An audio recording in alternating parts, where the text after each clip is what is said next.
தமிழ்நாட்டுல NEET pan பண்ணணும்னு சொல்றாங்க, டெல்லியில நீட் வேணும்னு சொல்றாங்க. நீட் வேணுமா வேண்டாமா?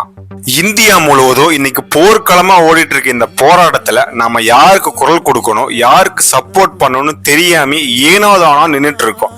இன்க்ளூடிங் நான் முதற்கொண்டு அப்படித்தான். இந்த வீடியோ மூலியமா உங்களுக்கு சரியான ஒரு விடை கிடைக்க நினைக்கிறேன். முழுசா பாருங்க.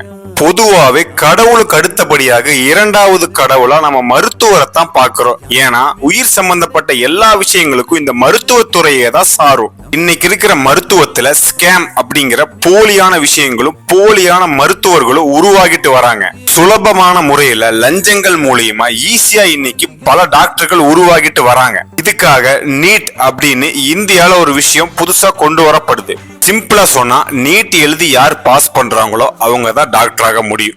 ரெண்டாவது, நீட் எழுதி அதிக மதிப்பெண் எடுக்கும்போது மருத்துவ கட்டணம் மிக மிக குறைவாக இருக்கும். நீட்டை பத்தி இன்னும் நீட் எழுதின ஒரு நண்பரோட கருத்து, கெட்டது நீட்ன்றது நமக்கு தேவையில்லாத ஒரு விஷயம் சொல்லிட்டு நம்ம நம்ப வச்சிருக்காங்க. கிட்டது இருக்கு, என்ன இருக்கு, அதோட syllabus totally based on CBSE. நம்ம தமிழ்நாட்டில் 70 to 80% ஸ்டேட் போர்டு.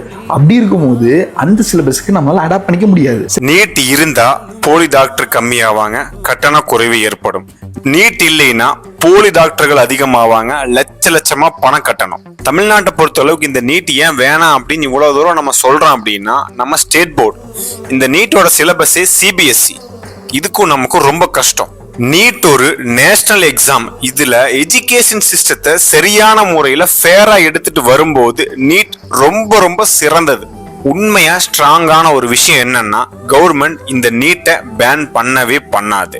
இன்னொரு விஷயம், அவங்க பதவி விலகி ராஜினாமா செய்யவே மாட்டாங்க. ஒரே ஒரு விஷயம் மட்டும் கண்டிப்பா நடக்கிறதுக்கு வாய்ப்பு அதிகம். இந்த நீட்டை ஃபேர் நீட்டா எல்லாத்துக்கும் சரிசமமா கொடுக்கறதுக்கு வாய்ப்பு அதிகம்.